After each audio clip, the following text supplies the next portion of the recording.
তো আইন সবাই জানতে হবে না, এবং আপনারা সবাই জানতে চান না যে মৃত্যুর সঠিক কারণটা। আমি কিন্তু মানে স্যার কনফারেন্সে আমি বুঝতেছি না, ঠিক আছে, যে সবার মতো আপনাদের যে চিন্তা ভাবনা সেই চিন্তা ভাবনা। তো আমাদের সেজন্য এটা যারা বিশেষজ্ঞ পোস্টমর্টেম যারা করে ওনারা কিন্তু মুসলমান হলে মুসলমানদের ধর্মীয় রীতিনীতি অনুযায়ী করে।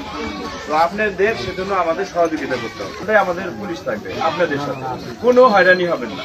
তারপর এই মেডিকেলের ডাক্তার সেই জিনিসটা করে আবার যখন কাজ কমপ্লিট করবে আপনাদের কাছে লাশ বুঝিয়ে দিবে, এবং আমার পুলিশ আপনাদের সাথে থাকবে, কেউ যাতে আপনাদের ডিস্টার্ব না করে।